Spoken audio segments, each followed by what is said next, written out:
point, et là, on appelle ça un code 19, c'est 19 pouces entre le clavier et la chaise. Et je suis sincèrement désolé du délai. On a quand même un petit 10 minutes de retard. C'est pas trop pire des fois comparé au gouvernement canadien. Je me considère quand même pas si mal. Excellent. Bienvenue sur le podcast de Terroir. J'espère que vous allez bien. J'espère que vous vous portez bien, que vos familles sont en santé. Ça, c'est la chose principale. Le reste, je vous dirais, ça devient un peu du bonus. Terroir, c'est notre deuxième podcast en direct sur Facebook. J'espère que vous aimez. J'espère que les producteurs vont aussi continuer à être présents. J'ai vraiment choisi de faire quelque chose cette semaine qui me... je dirais pas qu'il me tient à cœur, mais presque. Je parle en fait d'érable parce que, sincèrement, moi, tout ce qui est sucré, j'ai une dent très, très, très sucrée. Et j'aime en fait tous les produits qui sont d'érable. Il y a évidemment des produits qui sont très connus. On parle du sortilège, on parle du coureur des bois. C'est des choses que les gens connaissent majoritairement au niveau des produits de l'érable. Par contre, il y a des produits aussi qui sont des produits complètement différents. J'ai choisi vraiment cette semaine de recevoir deux producteurs qui font des choses un peu différemment, que je trouve vraiment hyper intéressante et vraiment très, très, très unique au niveau des goûts. C'est des producteurs qui font des alcools à base d'érable. Maintenant, érable, ça peut être très large. On peut parler d'eau d'érable, on peut parler de sirop d'érable, on peut parler de plusieurs choses qui viennent dans la composition d'un alcool d'érable. Mais on va jaser avec eux en quelques instants.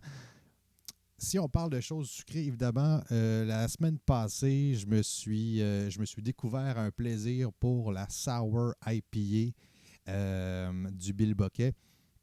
Mais cette semaine, j'ai vraiment choisi de me faire un petit plaisir. Là, vous allez penser que je suis un gros méga fanatique de bière. C'est pas le cas. J'aime beaucoup, beaucoup, beaucoup. J'aime beaucoup les bières, mais pas à un point où est-ce que je suis tripeux que de bière. Je suis avant tout un grand passionné de vin, de cidre, d'alcool de petits fruits, etc., d'alcool d'érable qu'on peut appeler des acères. Et j'ai découvert en fait la bière vraiment très, très tard, en fait en 2010, si je ne m'abuse. Lorsque j'étais le relationniste de presse pour la fête Bière et Saveurs qui se passe à Chambly à chaque année. On va croiser les doigts pour que ça puisse se passer cette année. D'ailleurs, si vous regardez, ça c'est l'édition, vous voyez, mais même, 2013, l'édition 2013. Donc, je me suis pris un de mes beaux petits verres parce que j'aime bien les collectionner à chaque année. Ils ont un verre différent. Et je vais ouvrir en fait ce qui me fait un énorme plaisir de goûter pour la première fois. Il s'agit d'une Scotch Ale. Scotch Ale, c'est pas ça que j'ai la première fois que j'ai goûté la première fois. Par contre, c'est celle de Vrouden. Là, celle de Vrouden, je n'ai jamais goûté. Et on m'avait souvent dit, Carl, si tu aimes les Scotch Ale, il faut vraiment que tu goûtes à celle de Vrouden. Je suis un gros, gros fanatique de tout ce qui est vraiment très Scotch Ale, mais très sucre, très caramel, très, très, vraiment là, quelque chose d'épais. Si on est capable d'aller chercher un haut pourcentage d'alcool, ça vient me faire triper encore plus. Alors, je vais me verser un peu. Et là, quand on la regarde là, en tant que Scotch Ale, personnellement, et ça c'est d'avis personnel, pour moi, je la trouve quand même très pâle, mais elle a un nez fantastique et fabuleux. Je vais juste me permettre de vous dire santé. Je vous embrasse bien fort, tout le monde. J'espère que tout le monde va bien chez vous. Alors, je vais contacter. Je vais prendre ma gorgée. On va y aller. On va prendre ma gorgée.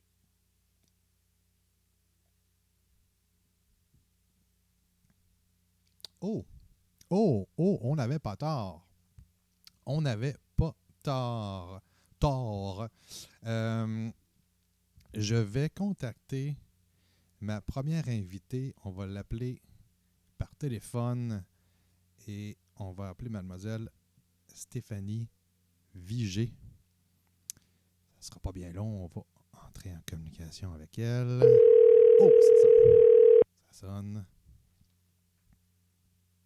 Oui, bonjour. Mademoiselle Stéphanie Vigé. Oui, Comment vas-tu, Stéphanie? très bien. Et vous? Très, très bien, très, très bien. Merci de pouvoir être présente à ce podcast. C'est en fait la deuxième fois qu'on se parle au podcast Terroir ensemble. T'étais je crois que c'est l'édition du 14 décembre ou 15 décembre environ qu'on avait fait directement à la boîte à vin, c'est ça? Oui, effectivement, c'était le 14 décembre exactement. Ah, et elle s'en souvient sans aucun problème. Stéphanie, en Oui. fait, j'ai choisi de t'inviter encore une fois pour quelques raisons. La première étant que justement, je ne pouvais pas vraiment faire un podcast sur les produits de l'érable sans parler du domaine des coulées. Parce que pour moi, le domaine des coulées, ça a été vraiment une super, super découverte au niveau gustatif, au niveau vraiment là, d'aller chercher tout ce qui était complètement différent au niveau de l'érable. Je vais te poser la question, premièrement. Euh, en fait, comment vas-tu au niveau santé? En fait, hey, aujourd'hui, tu savais-tu que c'était la journée de la Terre? Oui. Hey, puis, je me trouve tellement privilégiée comme productrice de travailler avec la Terre. Puis, c'est par ça que j'aimerais commencer. Dire gratitude à la vie que j'ai de travailler avec la Terre. Cool. Bien, effectivement, je pense qu'au niveau du domaine des coulées, c'est une entreprise qui est en fonction depuis combien de temps exactement? En fait, les rabières existent depuis 2009 Oui. et Domaine des coulées, qui est vraiment le vin, a débuté ses opérations en 2018, là, vraiment à préparer le vin. OK. Et puis là, vous avez sorti en tout premier lieu le produit qui s'appelle Amphora. Oui. Que j'aime comme vraiment. Ça a été le produit que j'ai vraiment découvert. Explique-moi un peu comment vous le faites, le amphora. Est-ce que c'est de l'eau d'érable que vous envoyez en fermentation?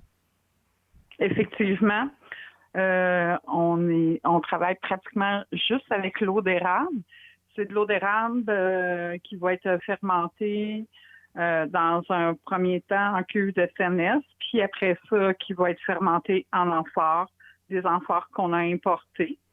Là, on en avait une, puis là, maintenant, il y en a une qui s'en vient, un autre qui s'en vient sur bateau parce que la demande a été tellement forte Wow!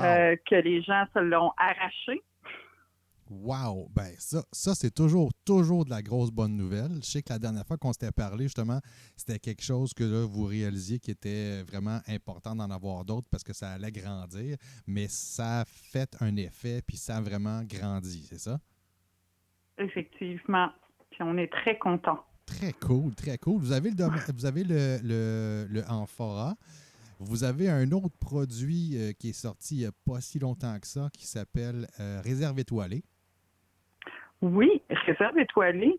Quand on s'était rencontrés, on venait juste de le sortir. Là, je suis dans mon chai. Oui. Je suis devant les 7 caisses restantes. Et attends, à là, côté de moi, il te reste que j'ai la 7 nouvelle caisses. cuvée qu'on a embouteillée il y a 3 semaines. On a fait des petits changements au niveau de la recette. Puis il va y avoir aussi du changement au niveau du packaging. Oh, donc au niveau de l'étiquette de la bouteille ou au niveau de la bouteille complète ou est-ce que tu peux nous divulguer un peu de l'information? En fait, il va y avoir 2 versions. OK. Il va y avoir la version pour notre région parce qu'il y a un sentiment d'attachement incroyable envers le produit. C'est fou, là. Wow. Puis il va y avoir une version un petit peu pour les gens de Montréal je pense qu'il y avait un petit peu qui ont un petit peu de la difficulté à comprendre c'est quoi réserve étoilée. Je pense qu'il y avait un petit accrochage-là au niveau marketing. OK. Fait qu'on est en train d'ajuster les choses. Bien, c'est bien ça, d'être capable de justement faire des transitions quand c'est nécessaire pour pouvoir justement s'adapter au niveau du marché. Je vous lève mon chapeau à ce niveau-là. Stéphanie, on a jasé brièvement un peu avant qu'on entre en onde et je te pose la question aussi. Est-ce que la pandémie en ce moment a eu un effet sur vous? Là, je veux juste mettre en fait certaines choses claires parce que vous n'êtes pas nécessairement une érablière où est-ce que vous recevez des gens pour des repas d'érable et des choses comme ça. Donc, cette portion-là, on sait que c'est pas quelque chose qui vous affecte. Par contre, est-ce que vous avez d'autres choses? Est-ce que ça vous affecte d'une autre façon? Oui, en fait, parce que nous, notre stratégie d'affaires, en tout cas, notre modèle d'affaires était de distribuer surtout dans les restaurants. Oh. Suite au Salon des vins qui a eu lieu chez Peluso Beaubien, où qu'on est distribué, ça avait fait j'avais 3-4 restaurants qui étaient supposés de prendre le produit, tout ça. Donc, il y a un petit peu le modèle d'affaires là, qui est aussi à revoir là, stratégiquement. Là, on est en train de travailler encore là-dessus. Parce que nous, on reste à Lac-Mégantic. On n'a pas de boutique non plus à la ferme parce que c'est un choix aussi d'affaires qu'on a fait. Donc, puis là, les vignerons aussi se sont mis à, ils ont tous leurs points de vente, mais compte tenu de la pandémie, ils se sont tous jetés un peu partout. On voit ça un petit peu, ben pas jetés, mais en tout cas, les stratégies d'affaires, ils ont changé un peu de tout le monde. Mm-hmm. Fait que là, nous, on doit se repositionner par rapport à ça. Puis là, on est en train de mettre en place des nouvelles stratégies d'affaires. OK. Est-ce qu'on peut en parler? Est-ce que ça reste encore un peu en attente ou est-ce que tu as déjà des infos? Est-ce que c'est quelque chose que vous allez prévoir au niveau, exemple, une boutique en ligne ou des choses comme ça? Oui. Oui, effectivement, c'est ça. Oui. OK. Ben, écoute, de toute façon... Encore là, c'est pas le modèle d'affaires qu'on a privilégié parce que tu sais qu'on doit faire la livraison directement par la loi. Oui, exact. Donc, nous, on est à Lac-Mégantic. Ouais. Fait que si je vais aller livrer sur le balcon à Trois-Rivières, je vais avoir très de la difficulté et ça va me coûter très cher. Ça va être cher, effectivement. OK. Ben écoute, de toute façon, je suis convaincu qu'on va avoir la chance de se reparler. Je vais même te réinviter, c'est sûr et certain, domaine des Oui, parce qu'on a des super beaux projets. Oui. Au niveau des stratégies qu'on a validées avec des gens professionnels qui étaient dans la directeur des ventes dans des microbrasseries, tout ça. Okay. Fait que tout ça a été validé. Fait que là, il reste rien qu'à les mettre en place. Yeah! Puis, petite dernière chose que je vais te poser comme question. Vous avez présentement 2 produits qui sont vraiment fantastiques. Là. Vous avez justement, mon grand coup de cœur qui est l'amphora.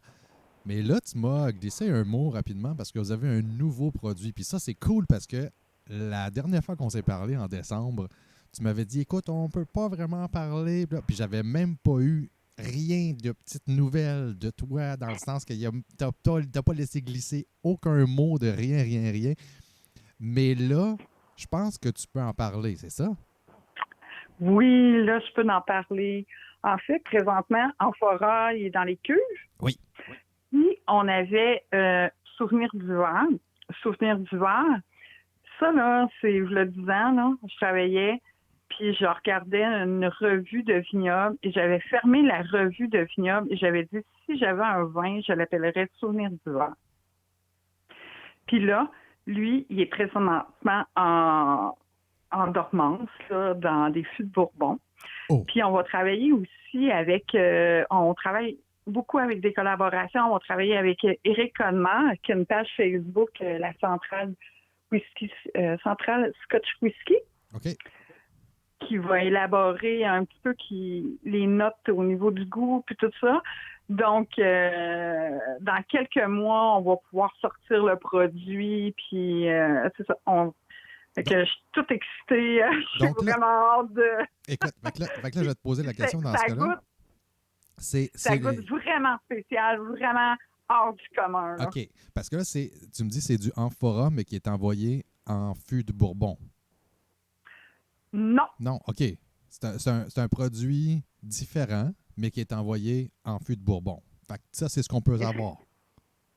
oui. OK. Ah, aïe, aïe. Écoute, Stéphanie, j'ai hâte. Quand est-ce qu'on va savoir plus d'informations, mettons, sur le produit?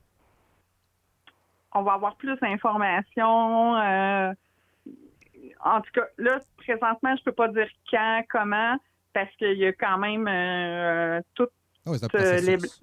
le travail qui doit se faire au niveau de la dégustation, savoir si tous les paramètres sont rencontrés. Donc, c'est ça. OK. Donc, je vais laisser les gens patienter un petit peu, mais avec ce produit-là, on a déjà plein de projets, même avec lithologie. Je ne sais pas si tu connais, si tu connais Kim. Vite comme ça, je pourrais pas dire non. On parle de... De lithologie, il va falloir que tu ailles voir ça, trouver leur page. Oui, oui, parce oui. que c'est fantastique. Ils font des belles petites pierres là, pour le whisky, le scotch. OK, des pierres de glace là, qu'on peut mettre au congélo et tout ça, c'est ça? Oui, effectivement. Cool. Fait que, il y a des belles collaborations qui s'en viennent. Là. Ça va être super le fun. Ben, parlant de petite collaboration, je vais te parler. On va finir avec deux choses. La première chose, quand on s'était parlé au mois de décembre, tu m'avais parlé, tu m'avais fait déguster aussi le produit Amphora, mais dans un verre en bois. Oui. Est-ce que. Puis là, tu m'as dit que c'est quelque chose que vous étiez en train de regarder avec un artisan de votre coin. Est-ce que c'est quelque chose qui a fini par être développé? Est-ce que c'est quelque chose qui s'en vient aussi dans les prochains mois? Ça a été développé. C'était vérifié un petit peu sur le marché. Qu'est-ce qu'on peut dire? C'est que, en fait, les gens recherchent l'histoire en arrière du produit. Mhm. Donc, ils vont être l'ébéniste qui le fait a des super ventes, mais moi, quand j'arrive pour le vendre, ça fonctionne pas du tout. OK. Fait que ça sera probablement un autre genre de collaboration que vous allez faire ensemble, où est-ce que justement Oui, il y aura oui, des moyens de pouvoir collaborer. Cool. OK. Ben écoute, oui. je me promets d'aller faire dans ce cas-là un tour dans ton coin pour justement m'assurer d'aller chercher un verre en bois et probablement des pierres. C'est dans votre coin, la lithologie? Non, lithologie, leur point de production est à Trois-Rivières, puis la maison mère est à Montréal. Oh, Puis là, OK. aujourd'hui, j'ai vu qu'il était maintenant distribué au Japon. C'est une entreprise extraordinaire. Wow! Hey, ça, c'est Fait que cool. tu iras voir ça, toi qui Oui. es curieux de tout. C'est sûr, c'est sûr, c'est sûr. Puis, je vais terminer sur une petite chose. Stéphanie, on est-tu capable de s'entendre pour que quand ton nouveau produit sort, on pourrait avoir une espèce de petit privilège et qu'on soit parmi les premiers à pouvoir peut-être le déguster en ondes ou quelque chose du genre? Bien sûr, bien Yes! sûr. Je sais que toi, tu aimes ça, les petits trésors. Oui, vraiment beaucoup. Là. C'est ce qui me fait triper le plus, justement. Cool. Oui, Ben, je vous le promets. super. Puis, on se Peut-être qu'on lâchera. pourrait terminer un petit peu avec les points de vente. Oui, ben, je voulais savoir effectivement parce que je sais que là, en ce moment sur l'écran, il y a des images qui défilent qui sont des images de la boîte à vin parce que votre produit était disponible à la boîte à vin. Est-ce que Réserve étoilée est encore disponible à la boîte à vin ou je pense que là, c'est épuisé en ce moment leur stock? Non, je pense Ils en ont? que j'ai pas eu de nouvelles, mais je pense qu'il est encore disponible. OK. Puis tu sais que Réserve étoilée, il est fait avec du amphora, hein? OK. Ah, c'est comme, écoute, j'aimerais ça vraiment tellement comprendre toute la chimie de ça. Là. Je débute. Je suis très, très néophyte à ce niveau-là en ce moment. Mais je pense qu'à un moment donné, peut-être, tiens, je vais me mettre ça comme défi au niveau d'ici la fin de 2020, d'aller passer peut-être une journée avec vous autres en train de faire du amphora ou de faire du réservé doualé ou quoi que ce soit. Parce que j'aimerais ça vraiment apprendre beaucoup, beaucoup à ce niveau-là. En fait, je suis devant les 2 cuves d'amphora, là. Ouais. Puis à chaque jour, là, parce que compte tenu qu'on travaille avec l'eau d'érable, oui, c'est comme un rush là, pour nous. Là, c'est qu'on fait tout notre vin en même temps qu'on produit notre sirop d'érable. Puis que cette année, c'est une année record au niveau de la production du sirop d'érable. wow. Mais wow, le amphora, là, on a encore fait un petit twist là, cette année, là, comme je t'avais parlé le 14 décembre, oui. qu'on ferait une petite twist. Puis la petite twist, elle fonctionne. Elle fonctionne. Là, tu me déchires par en dedans. Mais parle-moi justement, tu es disponible dans plusieurs endroits, des épiceries fines, des épiceries en ligne, en fait, comme la boîte à vin, justement, ou des choses comme ça. Mais sinon, à quel endroit où est-ce qu'on peut trouver des produits du domaine des coulées? Bien, il faut dire que la boîte à vin livre gratuitement. C'est ça qui est formidable. Je leur lève mon chapeau, puis je pense qu'ils ont un exposure incroyable, c'est ainsi. C'est fou. Félicitations à la boîte à vin. Et aussi, on est à Montréal, Peluso-Beaubien. Je suis chanceuse. Moi, j'ai des points de vente extraordinaires.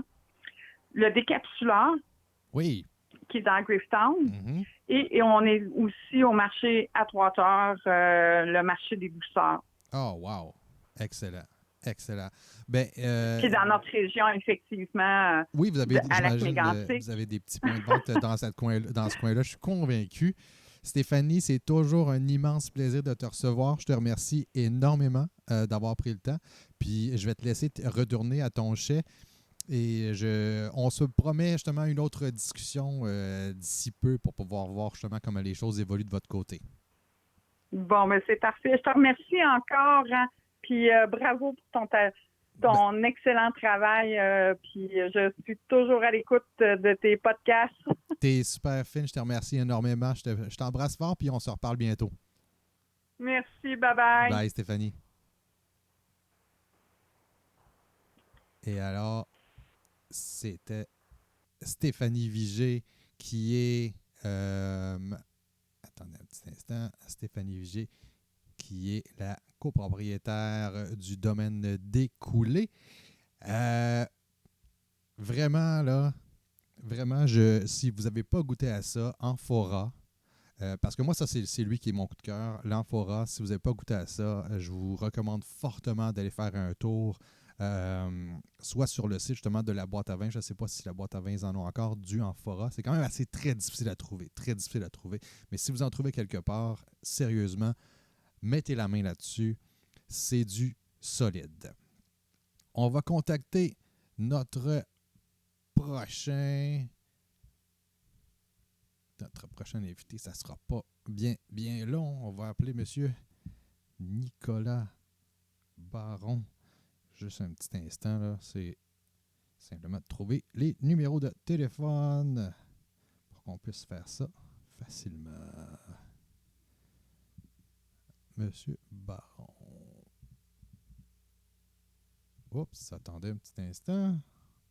Ça, là, c'est toujours quand on veut que ça fonctionne, là, ça ne fonctionne pas. Quand on cherche, là, puis qu'on veut savoir où on peut, quel numéro de téléphone, etc., etc. En tout cas, ça devient toujours dans ce temps-là qu'on commence à avoir de la difficulté.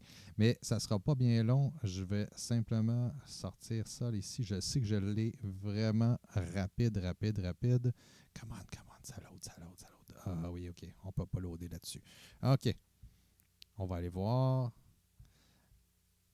En attendant, comme je vous disais justement, le amphora, c'est quelque chose qui est vraiment là, unique. C'est l'équivalent, en fait, de ce produit-là, je pourrais vous dire, c'est dans quelque chose du sens de mon Dieu, c'est comme un vin du Jura. Si on peut donner vraiment une définition un peu plus comme quelque chose qui va vraiment nous rappeler quelque chose, là, pour les gens qui ne connaissent pas nécessairement les produits québécois, qui sont des produits vraiment uniques. On tombe dans les vins un peu plus, justement, un peu plus capiteux, un peu plus sucrés, mais c'est quelque chose qui est vraiment, vraiment, vraiment fantastique. J'ai le numéro de téléphone, ça sera pas bien long.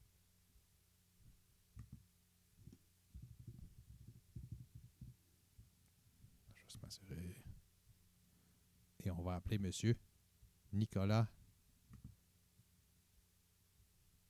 Ça va sonner dans quelques instants. Nicolas Baron. Oh, ça sonne. Oui, allô? Monsieur Nicolas Baron. Yes, Comment ça va, Nicolas?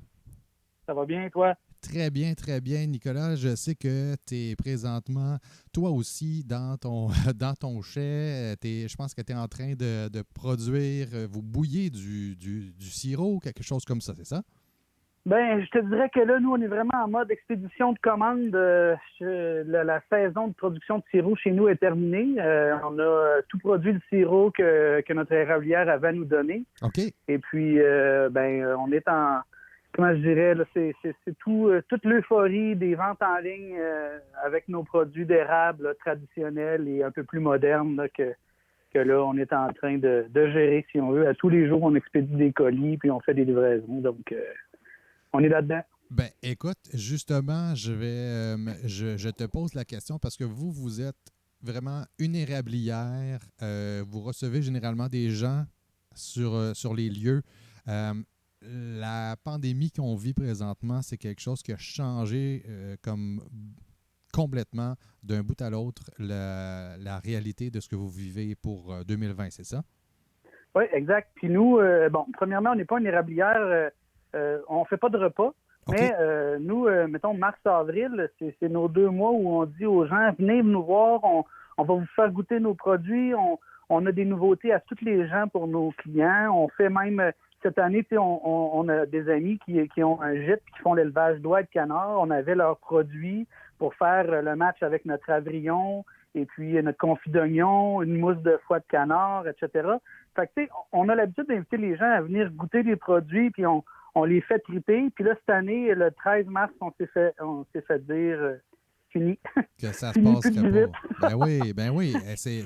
Mais là, vous vous êtes quand même reviré rapidement pour pouvoir faire quelque chose d'intéressant. Vous avez justement un site Internet qui est produitsducap.com. Et là-dessus, on peut retrouver beaucoup de produits. Je vais garder mon petit dada là, pour tantôt. Mais qu'est-ce que vous avez d'autre, en fait? Parce que vous faites beaucoup de produits d'érable qui sont vraiment... Oui, là, on écoute, ça a l'air incroyable. a quand même une belle collection. Je me souviens plus combien, mais on a au-dessus d'une trentaine de produits. Évidemment, on a tous les traditionnels, là, beurre d'érable, cire, les petits cornets, les pains de sucre, et puis... ça passe par les noix pralinées, des mélanges sucrés-salés, des mélanges d'épices, des sauces barbecue, moutarde, un vinaigre d'érable fait de 100% sirop d'érable, vinaigrette, mon Dieu, quel que j'oublie, des gelatos, 2 gelatos, un vanille érable et puis l'autre café érable, style cappuccino, extraordinaire. Attends, là, j'avais pas vu tout ça au complet. Attends une minute, là, vous avez des sorbets, des trésors des gelatos. cachés. Ben oui, mais c'est donc bien incroyable. Généralement, vous les vendez que en ligne ou vous avez des points de vente pour vendre ces produits-là aussi? On a quelques points de vente. Honnêtement, on n'en a pas des tonnes et des tonnes, mais on est, par exemple, à Montréal, on est au marché des saveurs où pas tous nos produits sont, mais une partie des produits sont. Éventuellement, peut-être que les sorbets vont se retrouver là en saison plus estivale. Mais tu sais, comme notre boisson alcoolique est au marché des saveurs, sauce, vinaigre, et puis tu sais, une bonne partie de nos produits qui sont déjà là. Sinon, c'est beaucoup en ligne. C'est sûr qu'on travaille beaucoup sur notre boutique. On investit là parce qu'on aime bien notre contact direct avec le client. C'est certain que gelato, sorbet, vente en ligne, si c'est pas un point de cueillette ou une commande qu'on vient chercher à la cabane, là, C'est il y un a une petit peu plus dur. logistique là, parce que c'est du produit congelé. Là. Ouais. Mais disons qu'on essaie de trouver des solutions à tout ça. Là, on expérimente la glace sèche, puis etc. Fait que on travaille fort. Wow! Ça m'amène donc à vraiment mon gros dada qui est votre produit, un produit vraiment unique qui s'appelle le Avrillon. Et là, le Avrillon, moi, en fait, il y a beaucoup de produits d'érable qui se faisaient, comme je disais au début du podcast. En fait, il y a beaucoup de produits comme, justement, on parle du sortilège, on parle du coureur des bois, etc., dans ce style-là, qui sont vraiment des produits très bons. Mais ce que j'ai trouvé tellement intéressant quand j'ai goûté au Avrillon pour la première fois, moi, c'est que je trouve que si on pense, mettons, à tout ce qui est vin d'érable, quand on parle vin d'érable, là, on s'entend, on ne parle pas vraiment des sortilèges puis de ce type-là. On parle d'un vin d'érable qui est vraiment d'envoyer un produit en fermentation, un eau d'érable en fermentation, etc. Et quand j'ai goûté au Avrillon, pour moi, ça a été une révélation de dire, attends, ça va rejoindre mes papilles au niveau du goût de l'érable d'une façon que j'ai jamais goûté. Parce que je trouve que c'est vraiment quelque chose qui est le plus proche de ce qu'on pourrait dire justement d'un fameux vin d'érable. J'ai goûté à d'autres vins d'érable qui existent, d'autres producteurs du Québec qui sont super intéressants, mais qui sont complètement différents. On ne parle pas du tout d'un petit côté sucré. Et là, quand je parle sucré de votre produit Avrillon, c'est pas quelque chose d'une grosse poche de sucre dans la bouche, là. Non, c'est délicat. Hein? Peut-être qu'une caractéristique aussi de l'Avrillon, c'est qu'on travaille, on n'a pas essayé de forcer la nature, c'est-à-dire qu'on a un érablière qui nous donne quand même beaucoup de sirop doré, ambré. On n'est jamais dans le foncé de par l'orientation, le soleil.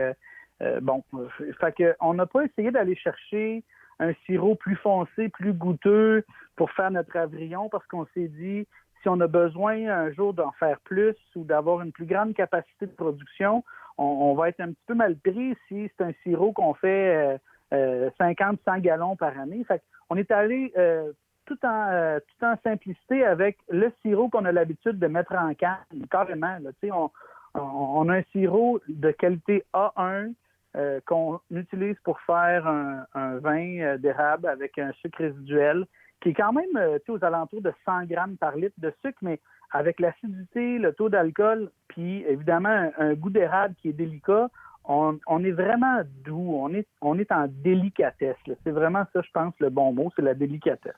Exactement. Puis, tu sais, justement, c'est souvent ce qu'on se dit, hey, j'aimerais ça apporter, si on va ailleurs, là, dans d'autres pays, on se dit souvent, j'aimerais ça apporter un produit typiquement québécois qui représente vraiment bien au niveau du Québec. Moi, sincèrement, c'est devenu, tu sais, l'Avrillon est devenu parmi le top des produits que je pourrais apporter justement à ce niveau-là parce que je trouve que c'est quelque chose justement qui représente exactement ce qui est capable d'être fait au niveau du Québec. D'ailleurs, avec un produit qui est très, très, très emblématique au niveau du Québec, on ne se le cachera pas, au niveau de l'érable. Est-ce que, au niveau de votre érablière, vous avez quand même une production qui est relativement constante? Parce que, comme tu disais justement tantôt, si vous veniez à un moment donné, vous produisez beaucoup, mais vous êtes capable de suivre la tendance si jamais il y a un gros boom qui arrive, là? On va s'arranger. Non, on a une bonne capacité. Ce qu'il faut savoir, c'est qu'ici, nous, on prend la relève des parents de ma conjointe, puis traditionnellement, ou en tout cas, l'historique, c'était une quand même très grosse quantité de sirop produit en vrac pour la mise en marché conjointe là, avec les autres producteurs via la fédération, puis une partie transformée à la ferme là, de façon artisanale, et puis traditionnelle avec... il n'y a jamais eu de glucose dans le tir d'érable de ma belle-mère. C'était sirop d'érable 100%, etc. Fait qu'on a quand même une capacité de transférer de la production de vrac vers nos produits plus spécialisés. Puis, comme relève, c'est ça notre projet. C'est de valoriser notre matière première. Donc, plutôt que de la vendre en vrac, de la vendre en baril, c'est de la mettre en marché nous-mêmes. Fait que c'est ce pas-là qu'on est en train de faire. Fait que écoute, on a une bonne capacité, là. Je pense pas qu'on soit obligé un jour de refuser de vendre l'avion. Ça devrait pas en manquer. Ben, je te le souhaite pas non plus parce que sincèrement, c'est tellement un produit fantastique. Il ne faudrait pas que tu puisses dire non à qui que ce soit. Non, c'est ça. On n'aime pas ça dire non. C'est dur de dire non. C'est très difficile. Nicolas, Oui. vous êtes, Domaine du Cap, vous êtes situé à Acton Vale. Comme tu dis, c'est pas, vous recevez des gens comme pour certaines visites, mais je veux dire, c'est pas un endroit où est-ce qu'on peut aller manger ou quoi que ce soit. Mais non. Dans votre logo, dans votre nom d'entreprise, vous avez les mentions Domaine du Cap, érablière et vignoble. Ben oui, tout jeune vignoble. Ça sera la 3e été où on va cultiver nos vignes cette année. Donc, ça faisait partie du projet. On prenait la relève de l'érablière, mais il y avait des terres en culture qui étaient louées à d'autres producteurs. Fait que nous, on s'est dit, faut maximiser un petit peu la rentabilité de la terre. Là. Donc, maximiser nos revenus avec nos matières premières. Et puis, l'objectif, en prenant la relève, on travaillait toutes les deux à l'extérieur. Fait que c'était de s'en aller vers toutes les deux en vive éventuellement. Fait que l'érablière, c'est de l'ouvrage, pas à l'année, mais presque. Mais tout de même, l'été, on est plus tranquille. Fait que on cherchait une production d'abord qui nous allumait, puis qui nous permettrait de s'occuper à l'année. Complémentaire à l'érable, on se disait que nous, ici, l'achalandage de la clientèle, c'est pendant le printemps, qui viennent chercher leur commande de produits d'érable. Oui. Comment étirer ça jusqu'à l'automne? Ben, les vins, puis des produits.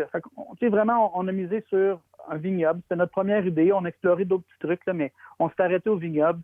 On aime le vin. On aime le vin en simplicité. Là. Pour vrai, on se prend pas la tête. Là. Honnêtement, on n'est pas des grands connaisseurs, mais on connaît ce qu'on aime. Oui. Hey, c'est tellement une belle façon de le positionner, d'ailleurs. Puis, exactement. Je vais te poser la question dans ce cas-là.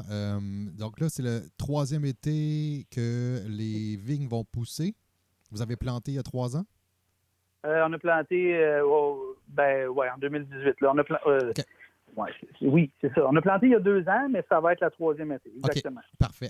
Je peux poser la question, qu'est-ce que vous avez planté comme cépage? Oui, on a planté du Saint-Pépin. Oui. Un cépage hybride qu'on adore, vraiment on adore. Ouais. Après ça, on a planté du Marquette. Okay. On a aussi un hybride. Puis on a planté du Pinot Noir puis du Riesling. On s'est dit qu'on avait envie de se donner un peu de défi. Oui. Puis on n'a pas planté des quantités énormes. Là. En tout, on a 7600 vignes. Okay. Puis on voulait essayer le vinifera parce que honnêtement, il y avait un intérêt commercial là-dedans, dans le sens où le consommateur connaît bien Riesling, connaît bien Pinot Noir. Fait que on l'a fait en se disant ça sera peut-être un petit peu plus facile de vendre des cépages que les gens connaissent. Puis des cépages qu'on aime, là, honnêtement, c'est des cépages qu'on aime. Puis on s'est dit, garde, nous, on a une érablière certifiée biologique. On va voir comment on peut travailler nos vignes en étant le plus proche possible de la certification. Si on voit qu'on a un site qui est propice à la culture de la vigne biologique, c'est vers là qu'on s'en va. Les 2 premiers étés, on n'a fait aucun traitement qui n'est pas accepté en bio. Fait qu'on continue tranquillement comme ça. On apprend à bichonner nos vignes. Là. On est des débutants dans la vigne. Pour ça, je dis, je prends pas la tête avec notre intérêt envers le vin, mais on se prend pas la tête avec les vignes non plus. Oui. On se donne droit à l'erreur. Ah oui. Mais on y va par petits pas, puis on va prendre un peu ce qu'elle va nous donner aussi. Si on a un site vraiment où le rouge se développe pas bien, on fera du rosé, ou on fera de la bulle, ou on est ouvert à ça. Okay. On va voir qu'est-ce qu'on fait avec ça. Puis avant de replanter, on va avoir la certitude que ce qu'on replante, c'est la bonne chose. OK. Hey, c'est très cool. Fait que là, mettons que quelqu'un veut aller visiter chez vous, pas en ce moment, mais quand ça va être possible, là, est-ce que vous faites visiter aussi un peu la parcelle au niveau des vignes? Ben oui. Cool. On a fait en août dernier, l'été dernier, là, au mois d'août, on a fait une petite journée porte ouverte. Là. On a servi nos gelatos, nos sorbets aux clients. On faisait goûter l'Avrillon, puis on les invitait à aller marcher dans le vignoble. Tu sais, on a une comment je dirais, on a une clientèle qui nous suit sur Facebook, puis qui sont un peu comme amis, famille, tu sais, évidemment élargie, mais tu sais, étant donné qu'ils nous suivent, ils savent que les projets avance depuis 2 ans dans le vignoble et tout. Fait que on aime bien ça là, quand les gens ils posent des questions puis qu'ils veulent voir de quoi ça a l'air puis comment ça marche. Ben, on leur dit ce qu'on sait. Puis on leur dit aussi ce qu'on sait pas. Ouais. On leur invente pas d'histoire, on leur dit la vérité. Tu sais, l'année passée, notre Riesling n'est pas venu à maturité. Puis on disait aux gens, ben on va, si on a des saisons comme ça où on a un raisin qui vient pas à maturité, ben on s'est équipé d'un alambic, puis on a demandé notre permis de distillation. Fait qu'on va travailler des spiritueux. Fait qu'on s'est comme donné un peu toute la latitude d'avoir une matière première. Si elle nous donne quelque chose qui va faire un vin A1, comme je pense qu'on fait un vin A1 d'érable avec l'Avrillon, ben je veux faire pareil avec les raisins. Puis si on a une récolte qui n'est pas idéale, ben on va travailler des spiritueux avec ça, puis on va maximiser notre rendement. Tu sais. Il y a plein de possibilités, c'est ce qui est quand même hyper agréable quand on débute. Exact. Puis justement, de pouvoir expérimenter et jouer avec ça, c'est incroyable. C'est un monde, mon Dieu, infini, je pense. Oui, exact. Il y a beaucoup de possibilités. Ben écoute, Nicolas, ça fait un petit bout que moi je vous suis, je vous adore. Je te lève mon chapeau pour ce que vous faites. Vous faites des super de bons produits. Je vous remercie d'avoir vraiment pris le temps aussi qu'on puisse se jaser. Je trouve ça vraiment cool. Ça fait plaisir. Je me promets, Nicolas, d'aller faire un tour dans votre petit patelin parce que je suis pas très loin non plus. J'habite juste à côté du Mont-Saint-Hilaire, donc c'est vraiment quelque chose. C'est pas loin, là. Ça va être une belle visite cet automne. Dès qu'on peut, en fait, dès qu'on a le droit de sortir, je pense que je me promets vraiment d'aller faire un tour dans votre coin. On va t'accueillir et on va te servir du gelato. Yes, sir! Merci beaucoup. Hey, Nicolas, on se reparle bientôt? Oui, très bien, quand tu veux. Merci beaucoup. Je te souhaite une bonne fin de journée. Salut. Salut. Et c'était Nicolas Baron, qui est le copropriétaire justement du domaine du Cap, érablière et vignoble en devenir. Ça fait le tour. On a fait plus de temps en fait que ce que j'avais prévu, de ce que je pensais. Mais j'imagine que c'est parce qu'on a des producteurs qui sont vraiment passionnés, qui sont très, très, très intéressés aussi à jaser avec nous autres. Fait que c'est ce qui fait que c'est cool. Moi, j'aime ça. J'ai du plaisir. Si vous avez des questions, si vous avez même des sujets, si vous avez des idées de dire « Hey, Carl, moi, je connais tel producteur, puis tu devrais parler avec eux autres parce qu'ils sont vraiment cool, puis ils ont besoin en plus en ce moment d'exposure. Ça serait important qu'on puisse parler d'eux autres. » Laissez-moi-le en commentaire, laissez-moi-le par message privé, envoyez-moi-le de n'importe quelle façon, Pigeon Voyageur, si ça vous dit. Je suis très réceptif. J'aime les commentaires, j'aime toutes les nouvelles idées, j'aime les produits. Je vous le dis sincèrement, là, on avait raison de me dire qu'il fallait goûter à la Scotch Ale de Vrouden. C'est vraiment un excellent produit. Je vous rappelle effectivement que les deux producteurs, Domaine des Coulées, Domaine du Cap, ce sont aussi excellents produits. L'Avrillon, qui est du Domaine du Cap, et le Amphora, ainsi que le Réserve étoilé du Domaine des Coulées. Ce sont des produits que je vous recommande fortement si vous aimez quelque chose au niveau de l'érable qui est différent. Je vous remercie, je vous embrasse bien fort, je vous souhaite la santé. On se revoit la semaine prochaine. D'ici là, et là, je vais vous terminer ça comme ce que j'ai déjà fait dans une autre vie antérieure. D'ici là, seulement, toujours, soyez heureux. Merci.